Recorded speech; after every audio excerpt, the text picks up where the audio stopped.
امروز میخوام شما رو برم به گذشته، زمانی که برای همسن و سالای من کلی خاطره و نوستالژی بود. بعد از تعطیل شدن مدرسه جمع شدیم و میرفتیم سمت گیم نت های محلمون. واقعا نمیدونم حس اون دوران رو چجوری براتون بیانش کنم. ساعتا میشستیم با دوستامون بازی میکردیم و نگران هیچی نبودیم و کل پول تو جیبیامون رو خرج گیم نت ها میکردیم. معروفترین بازی که تو اون دوران خیلی دوست داشتم و خیلی بازی میکردم بازی پرو ایولیشن ساکر بود یا همون PS. از اون روزایی که با دسته‌های ساده معمولی که معمولا L2 یا R2شون خراب بود گلای رویایی میزدیم. سالها از اون روزا میگذره و بازی PS مثل زندگی خیلیامون کلی فراز و نشیب داشت. بعد از اوج اون دوران الان به ای فوتبال تبدیل شد و با اون پیسی که قدیم میشناختیم یکم متفاوت شده. قراره تو این ویدیو با هم سفری کنیم به تاریخچه این بازی نوستالژی تا به امروز، از شکست‌ها و موفقیتاش و رقابت‌ها و تمام لحظات خاطر انگیزی که با این سری از بازی‌ها گذروندیم و قراره تو این ویدیو براتون تعریف کنم. پس همراه من باشید و تا آخر ویدیو رو ببینید. آغاز ماجرای بازی PS در دهه 90 میلادی آغاز میشه که اولین نسخه از این سری بازی‌ها رو به اسم گولد استون در اواخر 1995 به صورت انحصاری برای پلی‌استیشن منتشر میکنه و کنامی اولین قدم‌های خودش رو برای ساخت سری بازی اینترنشنال سوپرستار ساکر برمی‌داره. این بازی برای اولین بار برای کنسول‌های سوپر نینتندو و پلی‌استیشن منتشر شدن که گرافیک و گیم پلیش تو اون دوران برای خیلی جذاب بود و تونست محبوبیت زیادی به دست بیاره. اما شروع موفقیت کنامی با اولین نسخه انحصاری این بازی به اسم اینترنشنال سوپرستار ساکر پرو شروع میشه که به وینینگ 11 97 هم معروف شد. نام وینینگ 11 برای نسخه‌های اولیه این بازی در ژاپن بود که نسخه‌های جهانیش به اسم ISS پرو عرضه می‌شدن و اوج محبوبیت این بازی با شروع جام جهانی 98 فرانسه شروع میشه.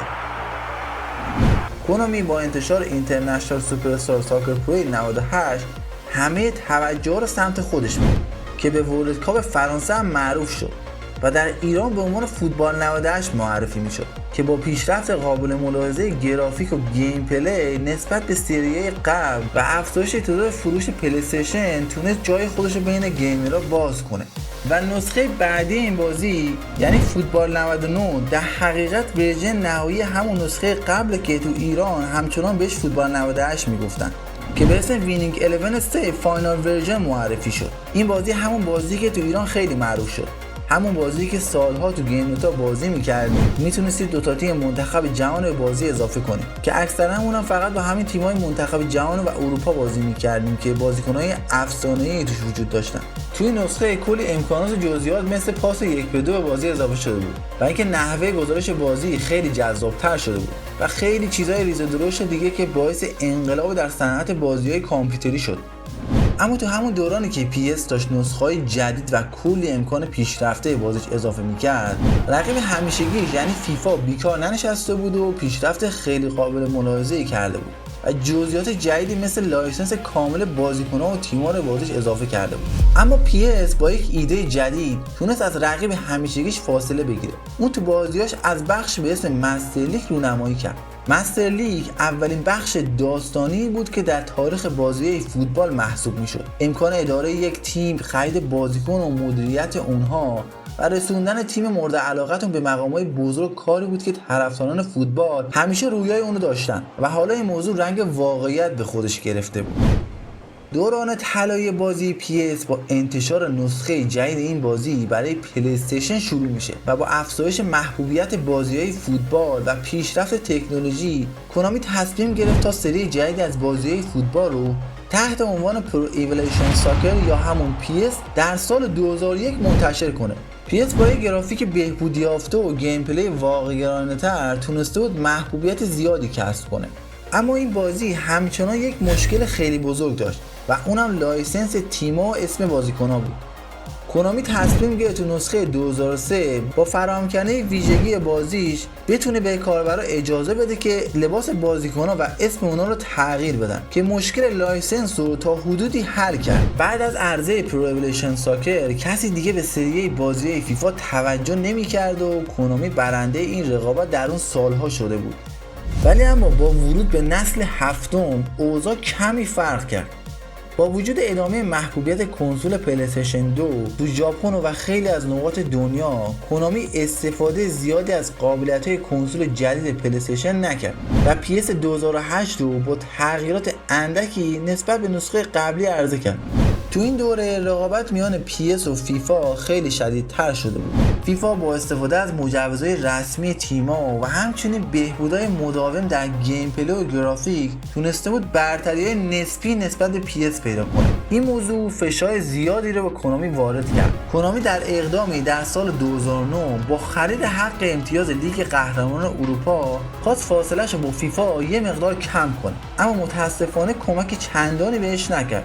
حالا کنامی با چالش‌های خیلی جدی‌تری مواجه شده بود. از اون ور سری فیفا سال به سال در حال بهتر شدن بود و با اضافه شدن بخش آنلاین به این بازی تونسته بود به خوبی این روند ادامه بده و کمک زیادی بهش بکنه.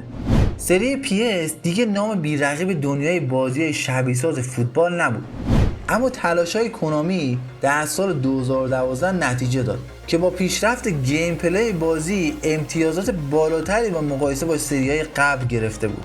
کنامی با ورود به نسل هشتم کنسولات تصمیم گرفت از موتور گرافیکی فاکس انجین استفاده کنه که واقعا نمیدونم دلیلش چی بود و باعث شکست سنگینی براش شد.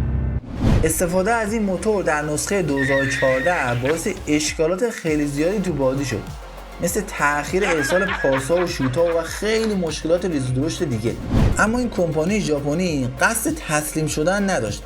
کنامی با استفاده از یک موتور کمکی در سال 2015 باعث شد تا این بازی در طراحی چهره بازیکن‌ها از سری فیفا بهتر عمل کنه. گیم پلی بازی رو به شدت نرم و دوست داشتنی کرده بود. تغییراتی که کنامی از سال 2013 شروع کرده بود بالاخره تو سال 2015 نتیجه داده بود. PS با عرضه نسخه‌های مختلف تونست گیم پلی بازی، گرافیک و تجربه کاربری رو در طول این مدت بهبود بخشه و با اضافه کردن لیگ‌ها و تیم‌های جدید و همچنین تمرکزش در طراحی بهتر چهره‌ها ویژگی‌هایی بود که تونست موفقیتاش رو تقریبا تکرار کنه.